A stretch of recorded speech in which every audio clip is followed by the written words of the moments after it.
आज आपण घरच्या घरी फक्त 2 वस्तू वापरून कुंकू कसं बनवायचं ते पाहणार आहोत। सध्या गौरी गणपती नवरात्री येणार आहे, तर आपण या दिवसामध्ये कुंकू भरपूर प्रमाणात वापरतो। केमिकल वालं कुंकू वापरण्यापेक्षा अशा पद्धतीने घरच्या घरी कुंकू बनवा, तर तुम्ही बघू शकता किती लाल कलर आलेला आहे कुंकवाचा। खूप सोपी पद्धत आहे, नक्की तयार करा। केमिकल वालं कुंकू वापरल्यामुळे कपाळावरती फोड येतात, खाज येतात, भरपूर त्रास होतो। नक्कीच तुम्हाला पण अनुभव असेलच। या सर्व त्रासापासून वाचण्यासाठी घरच्या घरी कुंकू कसं बनवायचं, तर चला तर मग बघूया। तर कुंकू बनवण्यासाठी आपल्याला अगोदर लागणार आहे लिंबू। तर इथे आपल्याला 1 ते 1.5 लिंबू लागणार आहे। अगोदर या लिंबाचा रस अशा पद्धतीने काढून घ्यायचा आहे। यामध्ये बी किंवा इतर गोष्टी येऊ नयेत म्हणून मी याला सुरुवातीलाच गाळून घेत आहे। हे बनवण्यासाठी आपण ज्या वस्तू वापरणार आहोत तर त्या आपल्या आजूबाजूलाच भेटतील अशाच वस्तू आहे, त्यामुळे याला बनवायला काहीच हरकत नाही। आणि इथे तुम्ही हे किती बनवत आहात त्यानुसार सामान लागणार आहे। तर इथे मी यामध्ये अगदी अर्धा चमचा पाणी टाकलेलं आहे। त्यानंतर आपल्याला दुसरी एक वाटी घ्यायची आहे आणि त्या वाटीमध्ये 1 चमचा पाणी टाकायचं। जसं की मी म्हटलं की तुम्ही किती प्रमाणात हे बनवत आहात त्याप्रमाणे या वस्तू कमी जास्त करा। त्यानंतर इथे आपल्याला लागणार आहे चुना, जो की तंबाखू सोबत खाल्ला जातो। ही पुडी तुम्हाला कुठेही सहज 1-2 रुपयामध्ये भेटून जाईल किंवा ती डब्बी असते ती सुद्धा भेटते। तर इथे मी या छोट्या छोट्या ज्या पुड्या आहेत तर त्या 3-4 वापरणार आहे। जर तुम्हाला डब्बी भेटत असेल तर 1-1.5 चमचा तुम्ही त्याप्रमाणे वापरू शकता। आणि ह्या पाण्यामध्ये टाकून याला व्यवस्थित असं मिक्स करून घ्यायचं आहे। थोडंसं हे पातळ झालेलं आहे, तर अजून एक पुडी टाकून आपण याला थोडंसं घट्ट करणार आहोत।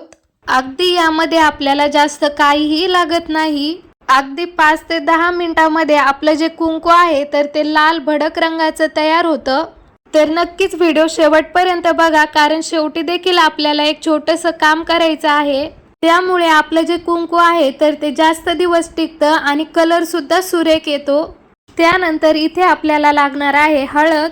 हळद आपण घेतलेली आहे, घरची हळद असेल तर घरची घ्या किंवा मग पॉकेटमधल्या चांगल्या कंपनीची जी हळद असेल तर ती घ्या, म्हणजे यामध्ये कोणतंही केमिकल नसेल। आणि घरगुती हळद असेल तर खूपच छान। त्यानंतर ह्या ज्या वस्तू आहेत तर पाहू शकता साधारणतः एवढी हळद आहे। तर एवढ्या हळदीसाठी मी एवढ्या वस्तू तयार केलेल्या आहेत। अगदी सुरुवातीला तुम्हाला थोडंसं बनवून बघायचं असेल तर 1-2 चमचे हळद घेऊन सुद्धा तुम्ही बनवून बघू शकता। खूप छान तुम्हाला याचा रिझल्ट मिळेल। पण मी तर म्हणते तुम्ही जर एकदा बनवत असाल तर भरपूर प्रमाणामध्ये बनवून ठेवा, कारण यामध्ये बिघडण्यासारखं काहीही नाही। खूप सोपी पद्धत आहे, फक्त व्हिडिओ लक्षपूर्वक स्टेप बाय स्टेप फॉलो करा। तर इथे मी भरपूर अशी हळद घेतलेली आहे, कारण मला आता गौरी गणपतीसाठी भरपूर असं बनवून ठेवायचं आहे। तुम्ही जर चॅनलवरती नवीन असाल तर चॅनलला नक्की सबस्क्राईब करा। असेच उपयोगी व्हिडिओ मी तुमच्यासाठी घेऊन येत राहते। तर इथे आता आपण थोडासा चुना घेऊन असा हळदीवरती टाकलेला आहे। तर पाहू शकता याचा कलर कसा लाल भडक झालेला आहे, जिथे जिथे चुना पडला तिथे तिथे। तर खूप छान पद्धत आहे ही कुंकू बनवण्याची, ज्यामध्ये आपल्याला कोणतंही केमिकल लागत नाही। त्यानंतर थोडासा लिंबाचा रस सुद्धा आपण यावरती असा टाकायचा आहे। लिंबू टाकणं खूप गरजेचं आहे, कारण आपण कोणतीही वस्तू घरगुती पद्धतीने बनवत असताना कोणतंही केमिकल वापरत नसतो, त्यामुळे लिंबू टाकणं खूप गरजेचं आहे। आणि लिंबाचा रस टाकल्यामुळे याचा कलर जशाच तसा राहतो, अजिबात फिक्का पडत नाही। अगदी थोडासा लिंबाचा रस आणि चुना मी यावरती टाकलेला आहे। लिंबाचा रस असो या चुना अगदी थोडा थोडा करत आपल्याला यावरती टाकायचा आहे, एकदाच अजिबात टाकायचा नाही। आणि हो, पूर्ण व्हिडिओ बघून झाल्यानंतर तुम्हाला जर व्हिडिओ आवडला असेल तर नक्कीच तुमच्या मित्रपरिवारासोबत शेअर करा, कारण की कुंकामुळे होणारा त्रास आजकाल खूप जास्त वाढत आहे। सर्वांपर्यंत ही माहिती पोहोचली तर अगदी सर्व महिला घरच्या घरीच कुंकू बनवतील आणि त्यांना तो त्रास होणार नाही।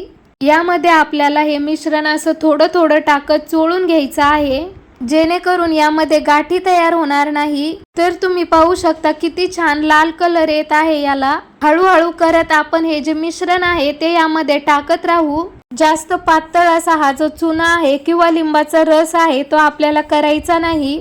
थोडं घट्ट सरस ठेवायचं आहे. अगदी 1-1 चमचा मी यामध्ये पाणी टाकलेलं होतं आणि जर चुना कमी पडला तर परत आपण चुना घेऊ शकतो.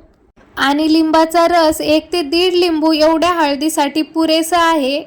तर पाहू शकता थोडं थोडं करत मी दोन्ही मिक्स करत चालले आहे. आजकालच्या कुंकवामध्ये भरपूर केमिकल असल्यामुळे आपल्या कपाळावरचा जो लाल कलर आहे तो 1-2 दिवस तसाच राहतो. 1-2 दिवस तो निघत नाही आणि त्यामध्ये काय होतं, छोटे छोटे फोड येतात, खाज येते. तर पाहू शकता हळूहळू करत 2 ते 3 मिनिटांमध्येच आपल्या ज्या कुंकवाचा कलर आहे तर तो खुलून आलेला आहे.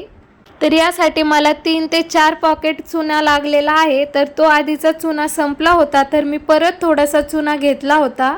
तर पाहू शकता किती छान असा कुंकवाला कलर आलेला आहे. आपण जसं दुकानातून कुंकू विकत आणतो तसाच कलर आलेला आहे. आपण या कुंकवाला आता थोडंसं असं चाळून घेणार आहोत. हाताने कितीही गाठी फोडल्या तरी सुद्धा 1-2 गाठी राहतीलच आणि ज्या गाठी आहेत त्या वाळायला वेळ लागेल. त्यामुळे अगोदर हे असं चाळून घेतलं की गाठी सर्व फुटतील आणि हे एक समान वाळेल. चाळून घेतानाच तुम्ही पाहू शकता कलर किती छान एकसारखा खुलून आलेला आहे. पण काय होतं, ओलसर असल्यामुळे याचा कलर थोडासा असा डार्क वाटतो, काळपट. तर पूर्ण कुंकू वाळल्यानंतर खूपच छान एकसारखा असा लाल कलर येतो. तर छान याला मी असं पसरवून घेतलेला आहे. तर रात्रभर हे कुंकू मी असंच ठेवलं होतं. तर तुम्ही पाहू शकता हे कुंकू किती छान एकसारखं वाळलेलं आहे. पाहूनच लक्षात येतं की कुंकू एकसारखं वाळलेलं आहे आणि कलरही छान आलेला आहे. पाहू शकता किती सोपी पद्धत होती घरच्या घरी कुंकू बनवण्याची आणि यामध्ये कोणतंही केमिकल न वापरल्यामुळे आपल्याला कोणता त्रासही होणार नाही. आणि आता नवरात्रीमध्ये आणि आता गौरी गणपती येणार आहे तर तुम्ही नक्कीच अशा पद्धतीने घरच्या घरी कुंकू बनवा आणि तुमच्या मित्रमैत्रिणींसोबत सुद्धा शेअर करा. आणि तुमचे काही याबद्दल प्रश्न असतील तर मला कमेंट बॉक्समध्ये नक्की विचारा. आणि हो, चॅनलवरती जर नवीन असाल तर चॅनलला नक्की सबस्क्राईब करा, व्हिडिओला लाईक करा, शेअर करा. असेच उपयोगी व्हिडिओ मी तुमच्यासाठी घेऊन येत राहते. धन्यवाद.